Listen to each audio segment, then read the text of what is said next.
My dear students and friends, मैं doctor K S दोनसी आप सभी का के एस डी मैथ्स क्लासेज में स्वागत करता हूं। और आज वीडियो अपलोड करने से पहले आपसे दो बातें शेयर करना चाहता हूं।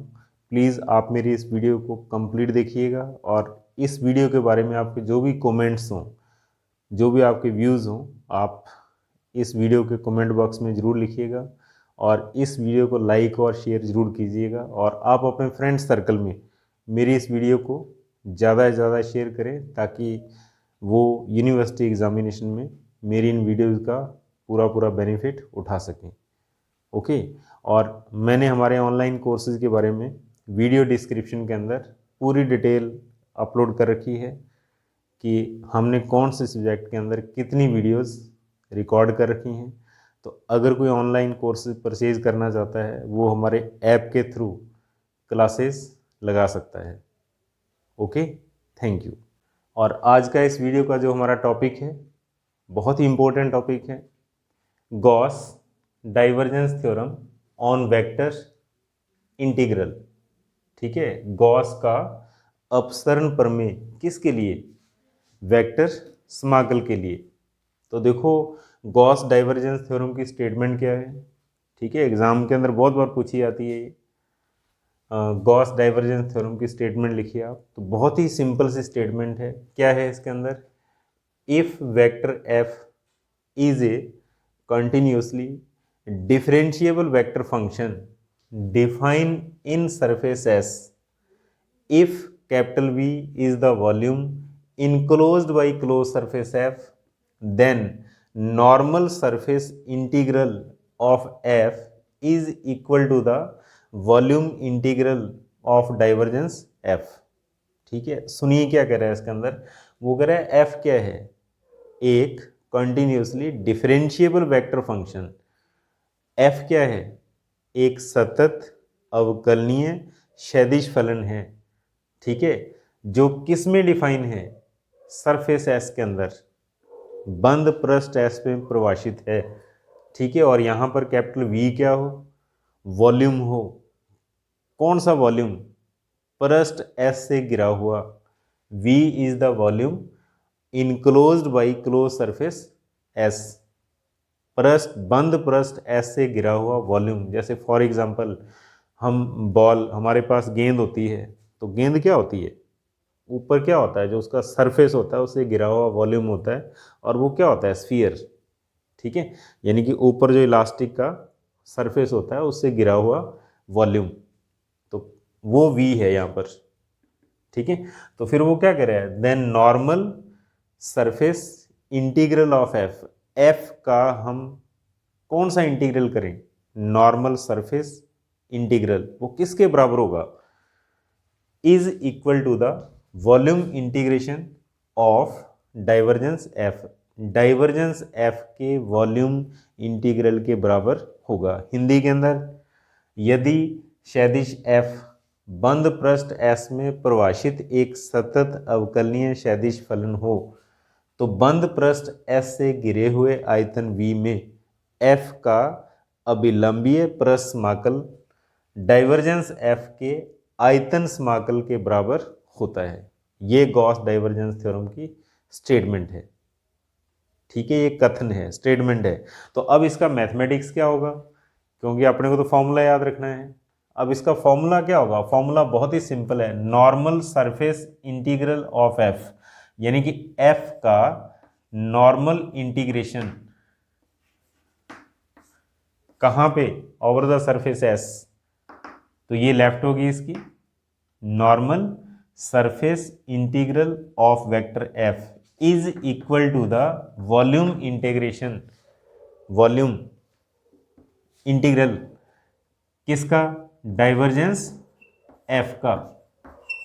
ये दोनों इक्वल होते हैं।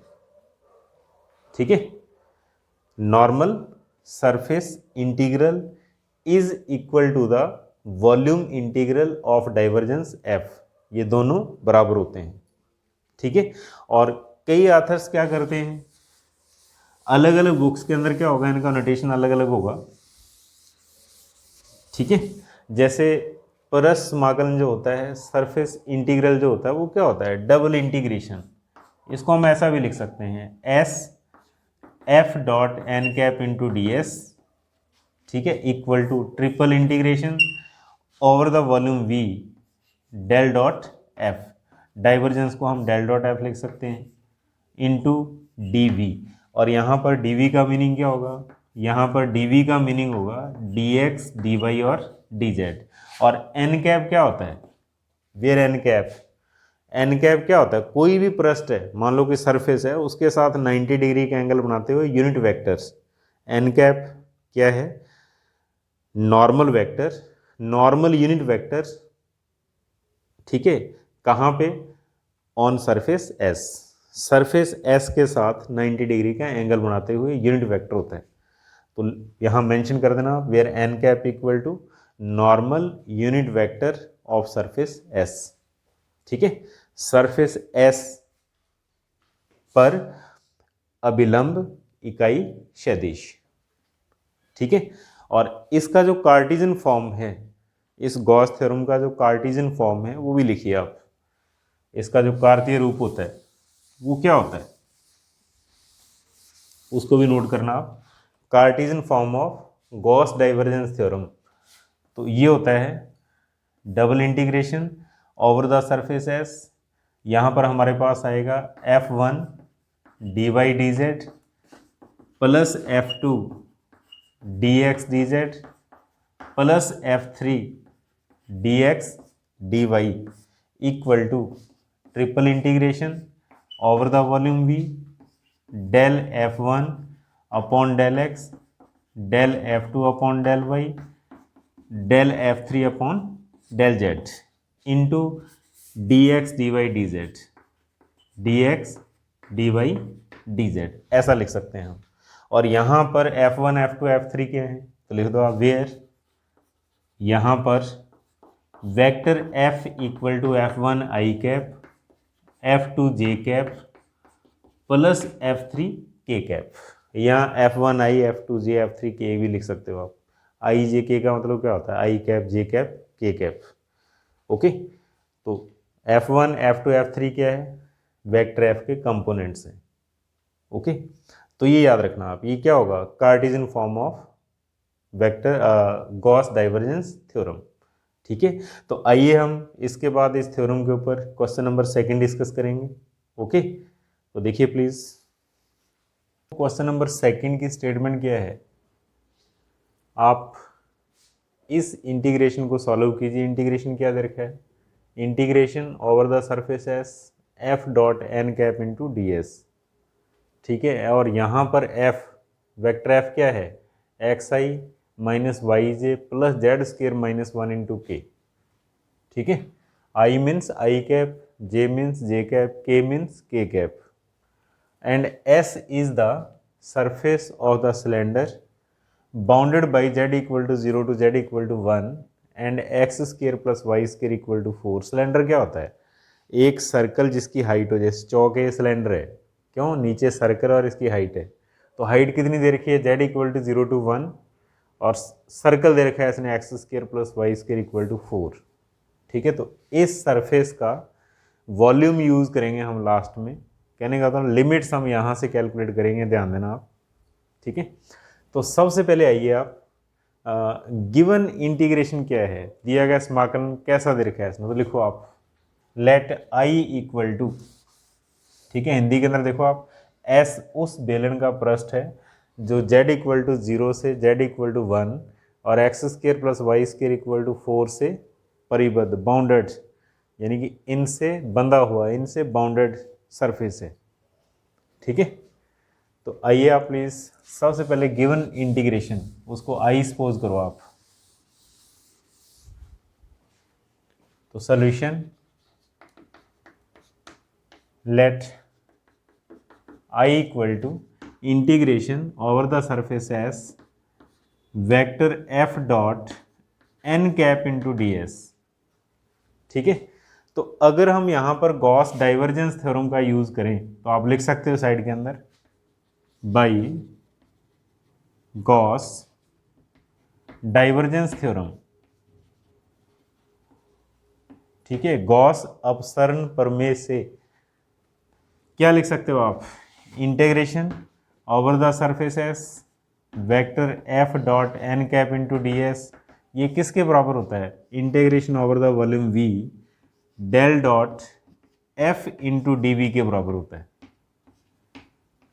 ठीक है, तो देखो यहां पर ध्यान देना, कई बुक्स के अंदर एस लिखा होता है सिंगल इंटीग्रेशन, इसका मीनिंग होता है डबल इंटीग्रेशन, और यहां पर वी है, वी मीन्स वॉल्यूम। कई बुक्स के अंदर सिंपल इंटीग्रेशन, सिंगल इंटीग्रेशन और वी लिखा हुआ है, इसका मीनिंग क्या होगा, ट्रिपल इंटीग्रेशन होगा ये। ठीक है, हम ऐसा लिख सकते हैं, कोई प्रॉब्लम नहीं है। तो देखो आप इसकी वैल्यू पुट करो यहाँ पर, तो कहने का मतलब जब इस थ्योरम का यूज़ करेंगे तो हमारे पास ये इंटीग्रेशन किस में चेंज हो जाएगा, integration over the volume V del dot vector F into D V. ठीक है, और इक्वेशन, हाँ तो अब हम लोग क्या करेंगे, अब हमारा टारगेट रहेगा del dot F, equation first दे देना आप इसको, इक्वेशन नंबर फर्स्ट, और इसके बाद डेल डॉट एफ कैलकुलेट करना। तो लिखो आप now del dot F that is I del upon del X J del upon del Y K del upon del Z, ये किस चीज़ की वैल्यू है, डेल की। ठीक है, डॉट वेक्टर एफ, तो डॉट वेक्टर एफ क्या है हमारे पास, X I minus Y J plus Z square minus 1 into K. Okay, बड़े ही आराम से ध्यान से चलिएगा, गलती नहीं करनी है अपने को। तो अब देखो डॉट प्रोडक्ट आई का आई के साथ होगा, तो क्या हो जाएगा, del X upon del X, फिर plus del upon del Y into minus Y, क्योंकि जे का जे के साथ होगा, del upon del Y into minus Y, फिर के का के साथ that is del upon del Z into Z square minus 1। ठीक है, तो ये हमारे पास हो गया एक, ये हमारे पास हो गया -1, क्योंकि माइनस वाई है, इसका डिफ्रेंशिएशन -1 होगा, और फिर जेड स्क्र का डिफ्रेंशिएशन 2z 1 का 0। ठीक है, तो 1 - 1 कैंसिल, तो हमारे पास कितना आ गया, 2z आ गया। तो del dot F equal to 2z, मैं यहाँ लिख देता हूँ, that is 2 into Z. Okay, और अब अपने को क्या करना होगा, एक तो डेल डॉट एफ की वैल्यू पुट करनी है इक्वेशन फर्स्ट के अंदर, एक हम डी की वैल्यू पुट करेंगे, और एक हम यहाँ पर ट्रिपल इंटीग्रेशन लिखेंगे, क्योंकि वॉल्यूम का मतलब क्या होता है, ट्रिपल इंटीग्रेशन। ठीक है, ऐसा क्यों, क्योंकि डी क्या होगा, डी के स्थान पर हम लिखेंगे डी एक्स डी वाई और डी जेड। ओके, तो देखो जब 3 इंटीग्रेशन हो जाएंगे, D X D Y D Z होगा, तो आप एक बार लिखो आप, तो लिखिए बाई 1 समीकरण 1 से, तो हम लोग क्या लिख सकते हैं, by 1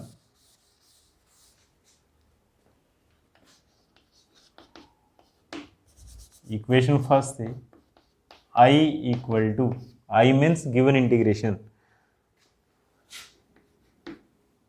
we means triple integration लिखो आप यहाँ पर, मैंने आपको पहले ही कहा था ट्रिपल इंटीग्रेशन, और डेल डॉट एफ कितना है 2z into D X D Y और D Z, equation number second, इसको नंबर 2 दे दो आप। तो अब हमारा टारगेट क्या होगा, हम लोग इस v को हटाएं, v को हटाने के लिए अपने को लिमिट्स की जरूरत पड़ेगी। ठीक है, तो लिमिट्स के लिए हम क्या देखेंगे, सरफेस कौन सा दे रखा है इसने। ठीक है, एस के बारे में क्या कर रहा है, तो लिखो आप now S is the surface enclosed by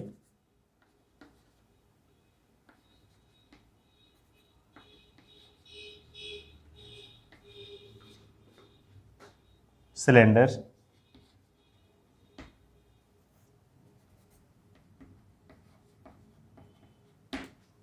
enclosed by cylinder. हाँ भाई, कौन सा सिलेंडर है, z equal to 0 to z equal to 1 and X square plus Y square equal to 4। Cylinder means एक सर्कल जिसकी हाइट, ठीक है, तो हाइट उसने कितनी दे रखी है, z equal to 0 to z equal to 1, और सर्कल आपने ये दे रखा है X square plus Y square equal to 4। तो सर्कल के बारे में थोड़ी सी और जानकारी लिखो आप। सेंटर कितना होगा 0 0 एंड रेडियस 2। ओके, तो अब आप लिखो limit of Z 0 to 1। Z की लिमिट के ऊपर ज़्यादा माइंड अप्लाई नहीं करना है। Z equal to 0 to Z equal to 1, ये जेड की लिमिट होगी। फिर उसके बाद हम लोग क्या करेंगे, सर्कल को ट्रेस करेंगे और यहाँ से एक्स और वाई की लिमिट कैलकुलेट करेंगे। तो देखिए आप, सर्कल कैसा दे रखा है इसने, X square plus Y square equal to 4, यानी कि in X Y plane X X dash Y और वाई डैश। ठीक है, तो पूरा ही सर्कल है सवाल के अंदर, बिकॉज सिलेंडर, जब सिलेंडर की बात करेंगे तो पूरा सर्कल आएगा। कंप्लीट सर्कल को हम कंसीडर करेंगे। तो यहाँ पर पॉइंट आ जाएगा 2,0, यहाँ पर पॉइंट आ जाएगा -2,0। ठीक है, तो लिखो आप लिमिट ऑफ एक्स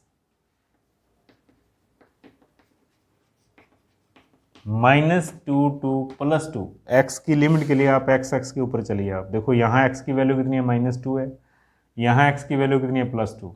ठीक है, और y की लिमिट के लिए क्या करो, strip parallel to y axis, y axis के समांतर पट्टी खींचो आप। ठीक है, तो यहाँ y की वैल्यू नेगेटिव आएगी और यहाँ y की वैल्यू क्या आएगी, पॉजिटिव आएगी। क्योंकि देखो आप, नीचे y नेगेटिव होता है, ऊपर y क्या होता है, positive.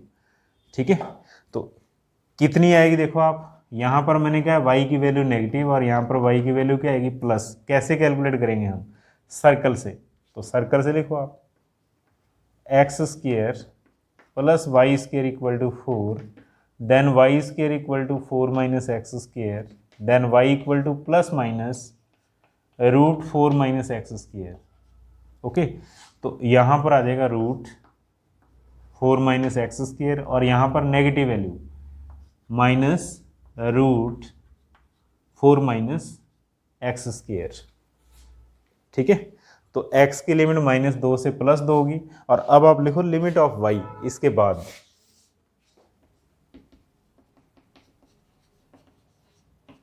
-√4 minus X square to +√4 minus X square, ये y की लिमिट हो जाएगी। यहाँ लोअर लिमिट और यहाँ अपर लिमिट, ये x की लोअर लिमिट और ये x की अपर लिमिट, और ये z की लोअर लिमिट और ये z की अपर लिमिट। तो तीन लिमिट आ गई हमारे पास, z की लिमिट, ये लिमिट ऑफ x, और ये हमारे पास क्या है, लिमिट ऑफ y। ठीक है, तो अब आइए आप 9/2 इक्वेशन 2 से क्या करना होगा अपने को। इक्वेशन सेकंड के अंदर given integration I triple integration. तो अब आपने क्या करना है, यहां पर लिमिट अप्लाई करनी है, और बड़े ध्यान से लगाना, थोड़ा सा इसको खुला स्पेस लिख लो आप। ठीक है, और 2z into dx dy dz। और अब बहुत ही सिंपल तरीका होता है, पहले dx है तो देखो पहला d और पहला इंटीग्रेशन, dx है तो इसमें x की लिमिट आएगी x इक्वल टू -2 से +2। फिर दूसरा dy है तो इसमें y की लिमिट आएगी कितनी, -√4 minus X square to +√4 minus X square. और फिर उसके बाद लास्ट में देखो आप dz है, dz का मतलब z की लिमिट आएगी, और z की लिमिट कितनी दे रखी है इसने, 0 से 1, 0 to 1 है, तो ये 0 to 1 हो जाएगा। तो इस तरीके से हम लिमिट लगाएंगे, बहुत ही सिंपल तरीका होता है। पहला d पहले इंटीग्रेशन के अंदर x, बिकॉज यहाँ पर dx है, फिर दूसरा dy है तो दूसरे इंटीग्रेशन के अंदर y की लिमिट, और तीसरा dz है तो तीसरे इंटीग्रेशन के अंदर z की लिमिट। ठीक है, ये तरीका याद रखना आप। dx मीन्स पहले इंटीग्रेशन के अंदर x की लिमिट, फिर दूसरा dy है मीन्स दूसरे इंटीग्रेशन के अंदर y की लिमिट, तीसरा dz है तीसरी इंटीग्रेशन के अंदर z की लिमिट। ओके, तो अब हम इसको सॉल्व करेंगे और आंसर आ जाएगा। ठीक है, तो इसके लिए क्या करना होगा आपने को,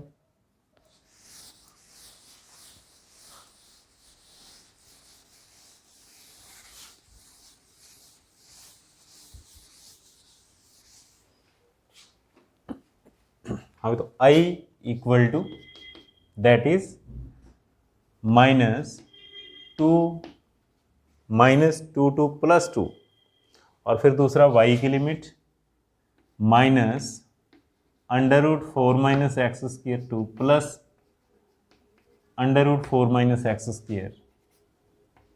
ओके, और देखो आप यहाँ पर ये z की लिमिट है, तो लास्ट इंटीग्रेशन और लास्ट d को चूज करिए आप। अब इसको सॉल्व करने का तरीका क्या होगा, लास्ट इंटीग्रेशन लास्ट d और ये फंक्शन ये रहेगा, तो हम इसको लिखेंगे 0 to 1 2z dz और dx और dy को बाहर लिख दो आप। बहुत ही सिंपल तरीका होता है, z की लिमिट है, dz आएगा, ठीक है, साथ में फंक्शन आएगा। तो अब इसको इंटीग्रेट कर दो आप, तो ये कितना हो जाएगा, that is minus two to plus two और minus under root four minus X square to plus four minus X square. और अब देखो 2z का इंटीग्रेशन कितना हो जाएगा, 2z स्क्र अपॉन 2 बनेगा और लिमिट 0 से 1 dx इंटू डी वाई, 2 से 2 कैंसिल, ठीक है, 2 ऑलरेडी है, z का कितना हो जाएगा, z स्क्र अपॉन 2। और अब इसके बाद ये हमारे पास आएगा minus two to plus two minus under root four minus X square to under root four minus X square. हाँ भाई, लिमिट लगाओ आप 1 minus zero into D X D Y. 1 minus zero का मतलब पहले अपर लिमिट z के स्थान पर 1, फिर माइनस लोअर लिमिट 0 रखेंगे हम। और अगले स्टेप के अंदर हम लोग क्या लिख सकते हैं, माइनस टू 2 से प्लस 2 और minus under root four minus X square to under root four minus X square और D X into D Y, ऐसा लिख सकते हैं। और अगले स्टेप के अंदर देखो आप, ये y की लिमिट है, ध्यान दो आप, तो y की लिमिट का मतलब dy को चूज करेंगे हम, इस इंटीग्रेशन को और dy को। बहुत ही सिंपल सा फंडा होता है, y की लिमिट साथ में dy आएगा इंटीग्रेशन के, ठीक है। तो अगला स्टेप आप ऐसे लिखिएगा, क्योंकि अब इसको हम सॉल्व कर रहे हैं, देखो आप, तो इसको लिखने का तरीका होता है minus two to plus two integration minus four minus X square और under root four minus X square into D Y, और बाहर लिखोगे आप डी एक्स। बहुत ही simple, last integration last D, और ये y की लिमिट है तो dy आएगा साथ में, ये ध्यान रखना आप बस, ठीक है। और dy का इंटीग्रेशन क्या होगा, y होगा, तो minus two to plus two y आ गया और limit minus four minus X square का रूट और under root four minus X square, ये लिमिट होगी इसकी, और साथ में dx। और अब इसके अंदर लिमिट लगाओ प्लीज़, लिमिट अप्लाई करिए, upper limit minus lower limit, upper फिर माइनस लोअर,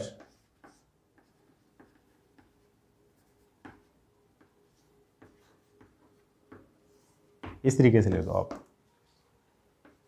अपर लिमिट माइनस और लोअर लिमिट, और माइनस क्या हो रहा है, प्लस हो रहा है, तो ये बनेगा minus two to plus two, ये डबल हो गया, two root four minus X square into D x.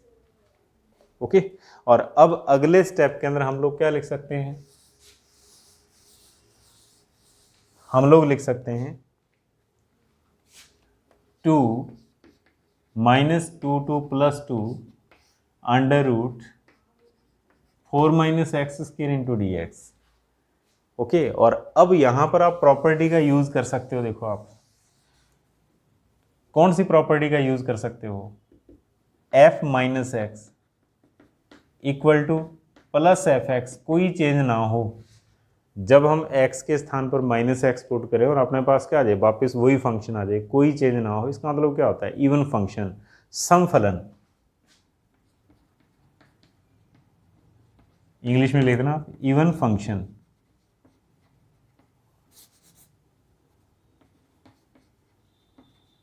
तो इवन फंक्शन के लिए क्या फॉर्मूला होता है, बहुत ही सिंपल होता है कि अगर आपके पास limit minus to plus minus same number to plus same number हो और इवन फंक्शन आ जाए हमारे पास, तो हम लोग क्या लिख सकते हैं, इंटीग्रेशन की वैल्यू डबल और लिमिट आधी। इंटीग्रेशन की वैल्यू डबल कर देना आप, यानी कि 2 से मल्टीप्लाई कर देना, रेंज आधी कर देना इसकी, -2 से +2 है तो क्या लिख देना आप, 2 से 2, और ये सेम आ जाएगा यहाँ पर। ऐसा कर सकते हो, ये प्रॉपर्टी है इंटीग्रेशन की, ठीक है। f minus X equal to F X, कोई चेंज ना हो, सम फलन आते ही इंटीग्रेशन की वैल्यू डबल और रेंज आधी, रेंज ऑफ हो जाएगी, -2 है तो 0 से 2 जाएगी, ठीक है। और अब इसके लिए फॉर्मूला यूज़ करो आप, ओके। हाँ, तो इसके लिए देखो आप, फॉर्मूला हम कौन सा यूज़ करेंगे, integration A square minus X square into D X, that is x/2 root of A square minus X square plus A square by 2 sine inverse x/a plus C, ठीक है। तो देखो ऐसा करने के लिए सबसे पहले इसको आप लिखिए, 2 × 2 क्या हो गया 4, लिमिट 0 से 2, 2 स्क्र माइनस एक्स स्क्र, आप ऐसा लिखो आप, क्योंकि 4 का मतलब क्या आ जाएगा 2 स्क्र, यानी कि पहले ऐसी लुकिंग बनाओ आप इसकी। अब फॉर्मूला अप्लाई कर दो आप, ठीक है। और लिमिट है तो अपने को कांस्टेंट लिखने की ज़रूरत नहीं है, तो ये आ जाएगा 4 × देखो क्या है, सबसे पहले लिखोगे आप x/2 under root A square minus X square, that is 2 square minus X square, और फिर क्या आएगा, फिर आएगा A square by 2, that is 2 स्क्र/2 इंटू साइन इनवर्स x/2 और लिमिट 0 से 2। हाँ, तो इसके बाद देखिए आप, हम इसके अंदर लिमिट्स अप्लाई करेंगे, अपर लिमिट माइनस लोअर लिमिट, ठीक है। तो लिमिट अप्लाई करो प्लीज़। तो ये हमारे पास आ रहा है देखो 4, अपर लिमिट लगाएंगे इसके अंदर तो कितना हो जाएगा, दैट इज 2/2 रूट 4 - 4, ठीक है। माइनस लोअर लिमिट, तो माइनस लोअर लिमिट का मतलब क्या होगा, बार मल्टीप्लाई में x से 0 हो जाएगा। फिर आ जाओ आप, प्लस 2 की पावर 2/2, यानी कि ये 2 हो गया अपने पास, तो +2, पहले यहाँ पर अपर लिमिट तो ये हो जाएगा साइन इनवर्स 1, फिर minus sine inverse 0, upper limit 2 रखेंगे तो 2/2 1, साइन इनवर्स 0 का मतलब 0 हो जाएगा।